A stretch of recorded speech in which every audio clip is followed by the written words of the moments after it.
had never painted people before, but I was like, you know what? Something about the style just really speaks to me. This is the Bold Artist Podcast. You have answers and you're expressing them in your art. Your art is important and it needs to be seen. Welcome, and let's get started with today's episode. We're here with another episode of the Bold Artist Podcast. So happy to have you here today and introduce you to our guest artist, Bethany Aiken of Toronto, Ontario. Bethany is so original, not only in her lifestyle, a lifestyle we all dreamed of living when we were kids, but also in her approach to her unique subject matter and overall expression of creativity. I don't want to give it all away here in this intro. I want Bethany to share with you herself. I can say that you're in for a real treat. You're going to love today's episode. You're going to get very inspired by Bethany and her approach to art. You're going to hear a little bit about Bethany's subjects and how she captures them, having wild experiences with them, and even photographing a lot of her own inspirational reference images. You're also going to hear how she transitioned out of drawing and wood carving and into a focus on acrylic art, which, by the way, Bold School helped to inspire and move Bethany towards the bold style painting in acrylic. And we're so happy to have her as part of the Bold School community. If you don't already know, Bold School creates the Bold Artist Podcast, and you can find us at boldschool.com. And that's where we are an online space for learning bold style painting, bold color painting. And there's no place like it. So find us online there. And now I want to take you straight over to my interview with Bethany Aiken. Bethany Aiken, thank you so much for being on the Bold Artist Podcast. You're joining us from Toronto, Ontario, where you paint in bold color, but you paint something very special. You paint animals. And I would love to start off the podcast by hearing a little bit more about your special connection to animals and why and how you paint them. Thank you for having me, first of all. I'm very glad to be here. And to answer your question, I am a zookeeper. So I spend every day hanging out with a bunch of different animals. So when it comes to my art, it's just sort of the natural thing that I feel like painting. I get to see so many incredible moments with these animals and just get to know their personalities a little bit. And so I love just trying to capture that kind of essence of those individual animals in my artwork. Yes. And you know, Bethany, I've thought about it, how it's like every child's dream to be a zookeeper, and you get to do this. And I find it fascinating and so exciting. And I'd love to hear just a little bit more about inside your world as a zookeeper. Yeah, I mean, I was definitely one of those kids that knew I wanted to work with animals and do something with animals. I had no idea when I was young what that would look like, but from a young age, my parents can attest to this. I was definitely all about the animals. So I actually watched Zoo Diaries, which was this whole show on the Toronto Zoo when I was a kid. And I grew up in Ottawa, so I didn't really come to the zoo very often. So the fact that I now get to work there is pretty incredible. But yeah, day to day, it's not always glamorous. There's a lot of less than pleasant aspects of being a zookeeper, as I'm sure you can imagine. I can imagine. Yeah. But yeah, just the chance to be so close and working so closely with these animals is absolutely something that I try not to take for granted, because it's definitely a gift. Yes, I've had two experiences with wild exotic animals. One where I got to touch a whale in the wild. It was a complete surprise. A whale came right up to a dock. I didn't know that I was actually probably not supposed to touch that whale, but I did. And it felt way different than I ever imagined. And another time I had a giraffe lick my hand. And that Amazing. was such a fun, exhilarating, memorable experience. I love it. I love it. Mm-hmm. So, and in a little while, we're going to talk about the giraffe painting that's behind you, because that's one I'm most attracted to. But before we get to that particular painting, can you just share a little bit more about how you choose your subjects, these special animals that you paint for us? How do you choose them, Bethany? Well, I mean, a lot of them are, at least especially recently, just commissioned. So people, usually zookeepers or volunteers that come to the zoo that know the individual animals at the zoo and they really love them and they want to commemorate them in some way. So they'll ask me to do particular animals. So that makes the decision factor for me a bit easier. But when it Yeah. comes to doing my own artwork and the things that kind of come from my own heart, a lot of it is animals that I work with specifically, and I get to see day in, day out, and really get to know their personalities. So the challenge for me as an artist then is to try to kind of capture that personality of that animal in a painting. And so quite often it ends up being, I'm taking photos all day long at the zoo. I'm always surrounded by animals, so always taking photos of them. So sometimes it's just I'm looking through my photos and I see that image that seems to really capture something specific about an animal, whether it's that look in their eye or just that mannerism that they have. Quite often it's the photo of the animal that inspires me. Oh, I really want to paint that photo of that animal. So I'll have that too sometimes, even with animals that I don't personally work with, but knowing keepers across the zoo, and knowing how much they enjoy working with their animals and the photos that they're able to capture, quite often it's those photos as well that inspire me. I love it that you say you're inspired to work from the photo. I find both for me, it's so important to be with the subject and know the subject and have that, like, even if it's a landscape, that you've been in the landscape, or if it's an animal that you've been with the animal. But then there's this little split second of time where that subject is captured in a photo, and that photo inspires us to want to render it in paint.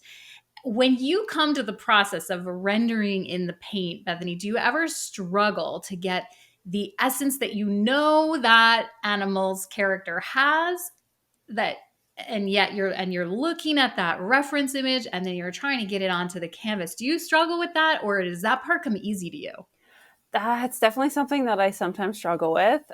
There's those rare moments where I have like literally the perfect photo that it's exactly captures everything that I want to convey about an animal.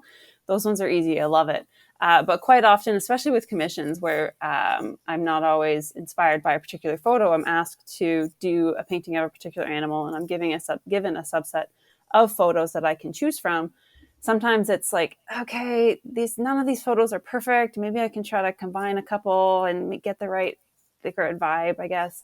But that is definitely sometimes a challenge. I did start my art career, for lack of a better word, when I was younger, not painting rather. I started drawing. But even then, I would always kind of be drawing a particular reference. And one thing that I do hope to eventually kind of improve my skill at is being able to sketch animals in various forms and not rely so completely on a reference image, and be able to take that reference image and alter it based on, understanding of the anatomy and do that kind of drawing work on my own, kind of out of my own mind, and out of other reference photos to put together that perfect kind of, whether it's the structure or the look in the face or look in the eyes or whatever. So yeah, that's something I want to improve on. Right now I do feel pretty tied to a reference. So sometimes I'll mishmash references together, but yeah, it's a struggle. Well, I'm going to quote Charla here. You and I both know Charla, founder of Bold School, which we'll talk about in a moment. Charla always says to study your subject matter, to study, study, study. And what that means is if you're going to paint an elephant, you need to study the elephant and know about the elephant's anatomy. And sometimes we'll just take a reference image and paint in order to just render the painting. But if you really want to know and understand your subject, then you study that subject matter, which is what I know you're referring to. But in your case, you have an awfully lot of animals that you would end up studying the anatomy of so many. Is there, just for the fun of it, I want to ask you, is there a particular animal that you'd say is your favorite? An animal at the zoo, or like a painting? Well, anywhere, like in any part of your life. What is your favorite animal? That's a hard, challenging question. And I surprised you with that one. Well, I do have a husky. His name is Raven. so I do love him. And in terms of Raven, part of the reason I adopted this dog was because his name was Raven, and I love huskies. But the reason Raven appealed to me was because there is a raven at the zoo whose name is Bran. And I helped raise him. I actually got to bring him home when he was a little tiny chick. Not very cute as a baby. Baby birds are typically not the cutest, but such an incredible bird to work with. Very challenging. Ravens are incredibly intelligent, and that can make them very difficult to train and work with, but very rewarding to see him just grow up and learn all these different things that I've tried to teach him. And I've learned a lot from him as well. So he's definitely up there. And I could go on listing animals that I work with all day long. But have you painted Bran yet? I have painted Bran in a couple different fashions, not quite in this like style, that my sort of bold school style, I guess. But yeah, a couple other smaller renditions of him for sure. Okay, well, let's talk about your bold school style. You came across bold school how? So I don't really have much of an education in art. It's always just been like kind of a side passion project of mine. Even in high school, I didn't take many art classes. I just sort of dabbled in different art forms, whether it was drawing or wood carving, or variety of things. I didn't start painting until maybe 5 years ago, kind of on a whim. My roommate was like, hey, let's have a painting day. And I was like, okay, sure. And then it's like, oh, I really like this. So then I wanted to do some more formal education in painting because I was loving it and really wanted to improve my skill there. And I actually had plans to do an in-person course at a school in Toronto one summer, but then COVID happened. So everything shut down. And I was really disappointed because I was really looking forward to kind of challenging challenging what I had done so far and just learning new things. And so I didn't want to just sort of let that sit. I wanted to do something. So I started looking for online versions of some form of painting course. And I came across Charla's work, and I had always been attracted to like the bold color animal paintings. That's on that random day that I was painting with my roommate. That's kind of what I was painting rather. Was these brightly colored animals. And so something about her style from the get-go, it was the Bold Color Bootcamp course that I saw, which was this, boldly colored portrait of a human. That terrified me. I had never painted people before, but I was like, you know what? Something about this style just really speaks to me. So I signed up for that course, never looked back. It was amazing. Loved it. Really challenged by it for sure. Was really encouraged by the fact that I could paint a person. I didn't think I could do that because I'd just been too afraid to try, really. And and then just slowly starting to incorporate that style, those techniques, the methods into my work. And then I started doing the Painting the Wild course as well. So the rhino and the wolf behind me are two paintings that I did as a part of that Painting the Wild course. That's actually as far as I've gotten. I haven't done the rest of them, which I'm looking forward to doing. Haven't got there yet, but yeah, that's kind of where I'm at. And just for our audio listeners who are not seeing this show on YouTube, which you can find it on YouTube, by the way, on the Bold School YouTube channel. Just for our audio listeners, I wanted to say that Bethany's sitting behind a beautiful display of her animal. She's sitting in front of it. The display is behind her. These beautiful animals in bold color style that you can learn at Bold School online. And so, Bethany, what would be one of the biggest takeaways that you learned from your courses that you took with Charla on Bold School? Definitely. Well, there's a few little things, but I would say the biggest one is learning to see and understand the value of different colors in terms of the lightness and the darkness of it. When I had been doing brightly colored animals before, it was just sort of like, this color maybe would work here. And I think I intuitively was following that kind of method a little bit without really realizing what I was doing, but having it all laid out by Charla in terms of like how to analyze it and how to create different values of different colors and how to use them was huge. And that is absolutely the thing that I have by far used the most ever since. And I will continue to do so. Yeah, it's the same. I have experienced the same as well. And so many other artists that I've been interviewing and talking to, not all of them have, actually a few of them are mentors through Bold School, but everyone comes back to sort of that aha moment that they've had through Mm-hmm. Bold School of learning the values and how the color applies. And we definitely see that in your work. Now I'm drawn to one particular painting. I noticed it immediately on your website, which, by the way, everyone, I do encourage you to look in the show notes in the description box and find Bethany's website and peruse and look at her work. And you will see the painting I'm about to ask her about, which is called Baby Longlegs. I love Baby Longlegs. Can you tell me a little bit about that painting? So, Baby Longlegs is a giraffe, for those of you who cannot see. Her name is actually Amani. She was born at the Toronto Zoo, but before she was born, the zoo was pushing, on social media, just announcing that the mother was pregnant, and just sort of getting everybody excited about this soon-to-be new arrival. And they used that hashtag Baby Longlegs, and it really stuck. Something about it, I was like, oh, I love this. And I started painting her obviously after she was born, because this is a painting of her. But Yeah. before she was born, I was thinking that this would be a fun thing to do. I loved the giraffes. I had never painted, that's all, I had painted a giraffe before, but I hadn't painted a giraffe in the more like colorful style. Mhm.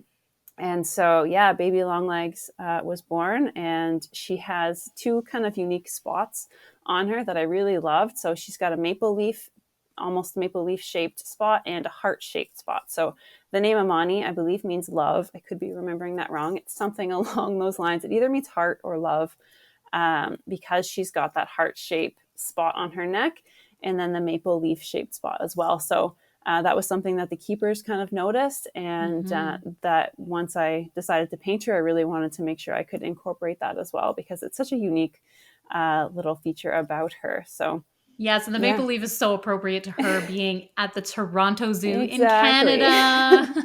Hmm. So that she's a nice Canadian giraffe. So yes, you captured her essence so beautifully, and I particularly love her eye. And well, I can see one eye from here, and in the way that it's showing to me, and her, yeah, just everything about her. So what is the trick to really capturing an animal's facial expression? Like, do you really concentrate on the eyes or the mouth? What do you look for, Bethany? I think it depends on the animal, because I paint a variety of different animals, from birds to mammals, and I've even done snakes. Um, their facial expressions are always very different. Some of them, Mhm. like a snake, you wouldn't really think that snakes have facial expressions. But yeah, so I think the eyes absolutely are a big focus for me. I always try to put the most amount of detail in the eyes. And then in terms of the rest of it, it just depends on the animal. Sometimes it might be like the tilt of the head for a specific animal, or just a body position or something like Mm. that. But Do you find yeah, with the eyes it matters whether you make them a little bit bigger or a little smaller, and how that changes the expression or look in the personality? What does the size of the eye matter or mean to you? I mean, I try to get it as close to realistic as possible, but I would probably err on the side of slightly larger if I had to. But it definitely, I will tweak the eyes a lot until I feel like, yes, I've captured this animal. Because if you have like the slightest like upturn in the wrong area, or the slightest like Mhm. dark spot in the wrong area, it really makes a difference. And so it can take a while to get that vibe right. And so Yeah, it I'll changes the tweak it a mood. lot. Yeah, for sure. Yeah, definitely the mood is in the eye. Hmm. So on your website, Bethany, which I've encouraged everyone to have a look at, I found some things that not only show us that how much you love animals, but that you also have just a connection to nature in general, and that a lot of your inspiration comes from nature. And you say there, this is your own quote, art has long since been the other passion in my life. Over the years, it's taken many forms: sketching, photography, wood carving, and now my more recent focus of acrylic paint. I'd love to hear about two things from this, perusing your website. I'd love to hear a little bit about your love and connection to nature, but I also would love to hear how you moved from dabbling in all these other forms to how you transitioned into acrylic. So let's start with the first, your connection to nature. We've already talked about animals, but what is it about nature that I feel like it makes artists come alive, and our art is so like nature just breathes the inspiration to us. And Mm-hmm. I'd love to hear how it does that for you, Bethany. That, I mean, you hit the nail on the head for sure. Like just that breathing, that inspiration into me for sure. Like my happy place is out in the forest. I'll take my dog for a walk by the river, and if it's summer, kind of walking in the river alongside him. And I just love spending time in the forest. Um, Not always just the forest, any type of nature, but that's kind of the most accessible nature that I have. If I was out in BC, I'm sure it would be mountains. I Yes. do wish we had more mountains here, but I'll take what I can get. And yeah, I just love, trying to be quiet and calm and just hearing all the sounds around me and seeing everything and just all the different senses. And just loving capturing all those little, or noticing all those tiny little different things about this creation around me. And I'm just always so inspired by those little tiny details. And on some level, I'm inspired to try to capture and present those little tiny details in my artwork, because I want others to be inspired by that as well, and to notice things in nature that they potentially otherwise wouldn't. At the same time, I very much pull away from that like realism in my paintings now. I found that when I was trying to do more realistic paintings, I would just get so stressed and worked up about it's not perfect. I'm never going to be, I'm never going to get it quite accurate enough. And so for me, like the bold move for me really was moving away from that natural inclination to express that, or to get it perfect, so to speak, and lean into the part of painting that just brought me joy, which was that colorful essence of nature, and not worrying so much about getting the itty bitty little details right, and just having fun with it, and that joy that I feel when I'm out in nature, expressing that through my paintings. You So I don't know worded if that answers your question. Oh yeah. Yeah, that definitely answered the nature component of the question, and you worded it so well, and also gave us a glimpse inside how you transitioned from being focused on realism, or practicing realism, to pushing the boundaries. And that's what we're all about, is just encouraging artists to push outside of what would naturally be comfortable, or the little boxes that we think we need to be in. And part of that has to do with challenging our perfectionism, challenging all the so-called rules, and pushing outside those boxes. And that's bold, and it's so great to get a glimpse inside of your bold move. And so then you've told us here in your little quote that I read about how you dabbled in a lot of different forms before coming to acrylic paint. Was that also a bold move, or was it a natural, smooth transition? And can you tell us the story of kind of how you made that move? So it definitely was not intentional in any way, shape, or form. It just sort of happened. Um, yeah, when I was younger, like I said, I would do sketching. That was kind of the first thing, probably because it was like most accessible to grab a pencil and keep going. My dad owns a commercial cabinetry company, or millwork. So the wood carving kind of came from that, like that love of creating things with your hands and all of that type of stuff. So I managed to do a wood carving for an English project. Like I pulled art into whatever I could, really. And then as I, got older and into university, I wasn't doing a lot of art, to be honest. I tried to get into some of the more artsy programs in my school, but because I was kind of leaning towards maybe doing vet school, I didn't want to like jeopardize that by doing something totally unrelated. So I didn't really explore that much, and I wasn't doing a ton of art in university. And the painting thing, like I said before, it really started from a friend of mine being like, "Hey, let's have a painting day." And I was like, "Okay, sure." I hadn't really painted much up until that point, and just fell in love with it. It was such a like joyful experience. I just looked up other artists online and found other artwork, and tried to kind of recreate these paintings that I was inspired by, and had so much fun with it. And then kind of never looked back. I mean, I kept going, and I kept getting a lot of affirmation from other people around me. coworkers at the zoo, I would paint different animals and they would see it and just be really encouraging for me. So that affirmation from others was a huge push for me to keep going. Mm-hmm. And it's just sort of been like a slow growth since then. And honestly, it hasn't really stopped at acrylic. In the last few weeks, I've started doing watercolor just because I wanted to explore something else. And so I love, learning new things and challenging myself. And I do feel like sometimes that is like a strategy to pull away from the like not feeling good enough thing. Or if I'm constantly trying to learn something new, then I have that excuse of, oh, well, it's new, I'm not perfect at it yet. So I'm very intentionally, as I'm like exploring watercolor right now, coming back to acrylics. It's like, no, I'm not giving up on this. I need to keep going. I want to continue to see where it'll end up. But Well, it's a constant journey. being a multi-form artist myself and having many different art forms that I've either mastered or dabbled in, I can say that I think one of the inspirations that kind of keeps us going, keeps us interested, is to try new things. And so that's not necessarily a bad thing, but it is great that you're coming back and really focusing back in on acrylic again.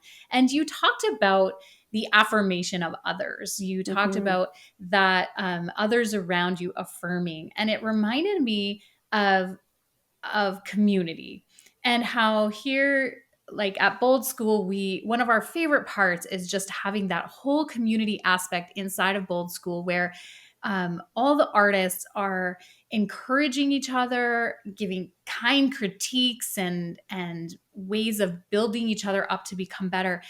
Have you found that in your own community around you there in Toronto, online with Bold School? Can you tell us a little bit about your community? For sure. I mean, there's multiple little kind of mini communities, I guess, but all of them have been super supportive of me in my art, and everybody in my life is constantly encouraging me to keep going.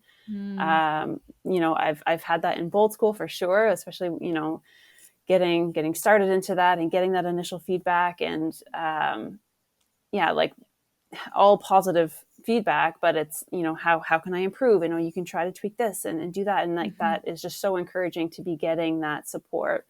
So I've loved that for sure. And then the zoo community, honestly, is what keeps me going. If I ever left the zoo, I don't need to worry about, losing that community, because, as zookeepers, and it's not just the zookeepers, it's everybody in the zoo.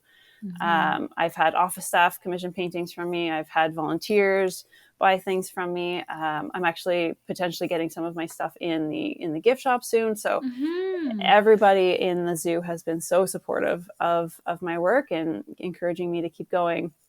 So that has been huge. And my family is the other one as well. Like whether it's my husband or, my parents, my siblings, or everybody in my extended family is super encouraging. So I definitely would not be where I am now without all of those communities. So.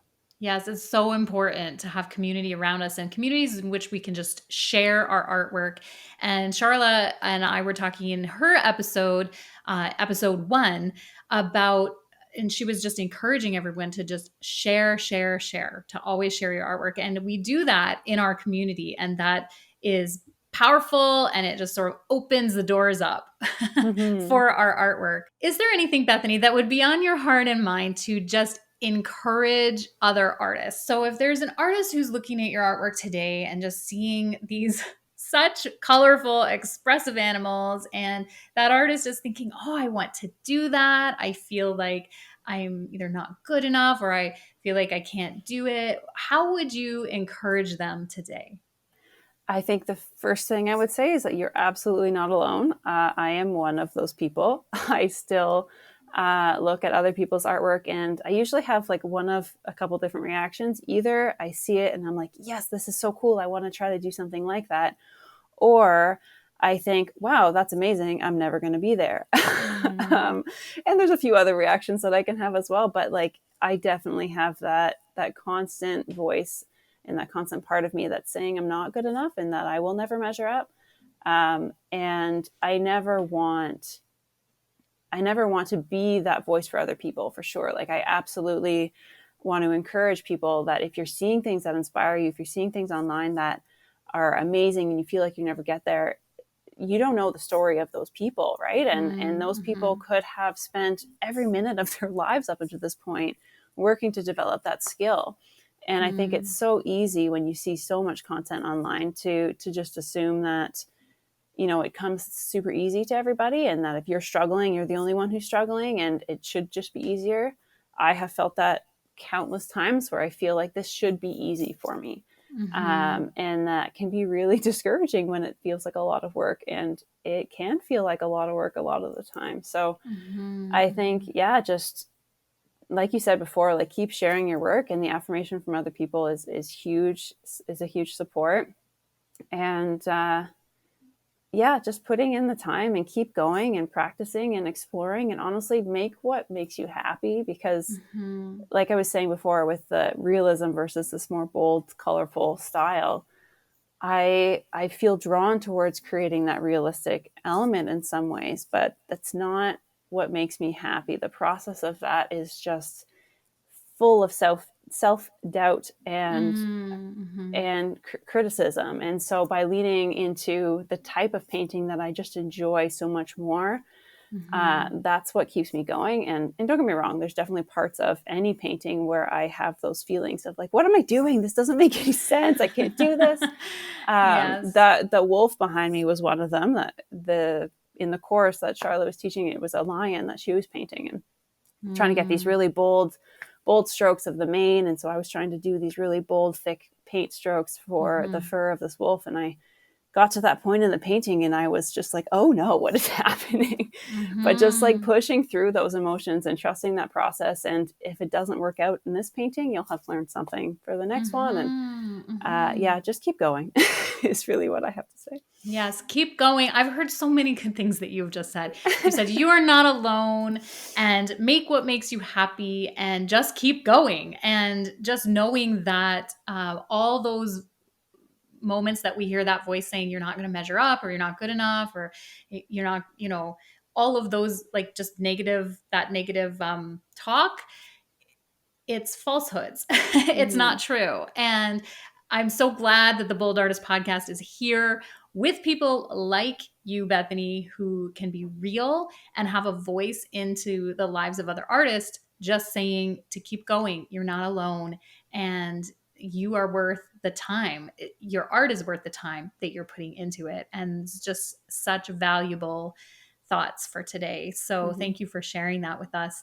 And in closing, is there anything else that's burning on your heart that you'd like to share, or something that you're excited about right now in your art life, Bethany? I mean, nothing specific in terms of burning that I want to share. I feel like you drew out a lot of those things already. Yes. So thank you. And I just need to say, hold that thought, because I want to know what else you were going to say, but I need to interject that the drawing out of this interview from Bethany was not once or twice, but 3 times, because in the launch of this podcast, we've had some technical difficulty, and our very first interview didn't work out with the technical part. And Bethany so graciously has joined us for a second time. And during the second time, we actually did have to start over once. And you're the first guest that this has happened with, Bethany. And I was and am so determined to have your interview be perfect, because as far as the technical side, because I so love and admire your artwork and who you are as a person. I feel that you are just such a lovely individual to represent artists and speak into the lives of artists. So thank you for doing this with us multiple times. You're most welcome. Honestly, it's been super fun. I've loved chatting with you. I really appreciate your affirmation as well. Like I said, that is what keeps me going for sure. So I've really, really enjoyed chatting with you and having this talk and being able to just get my thoughts out there, I guess. Well, and you had a thought that I interrupted. So you were about to say you didn't have anything burning on your heart, but the things I drew out of you, and then you were going to say something. And I was like, I just need to say something first. What was I going to say? One thing that I'm excited about is, and it may not even happen, but just getting some of my artwork into the gift shop at the zoo. Congratulations about that. I don't know if it'll happen. We'll see. But I do actually technically already have some artwork in there. They had a contest to design a t-shirt. So I just took the zoo logo and smushed a bunch of my paintings into it. And that is now a t-shirt at the Toronto Zoo. So excellent. That's super fun. But yeah, we'll see where that goes. And honestly, I'm always just, this whole process has been kind of mind-blowing in the sense that 2 years ago even, I wouldn't have thought I would be where I am at now with my art, doing a podcast. I was like, what? I'm not an artist enough to be doing this. So it's very affirming. And I'm just really excited to keep taking those little steps and see where they go, because I have no idea, but it's a fun process, and sometimes it's scary, but I'm excited. So we'll see. And it is all about the process. We're all in this process, not only the process of life, but the process of in our art development. And I love it that you said like 2 years ago, you wouldn't have dreamed this, and that Bold School got to be a little part of that, of your transformation as an artist. And we're so happy to have you part of the community. Bold School loves you, and the Bold Artist podcast is so happy to have you here. And just before we close, Bethany, there's something I wanted to point out. Did you notice I'm wearing animal print for you?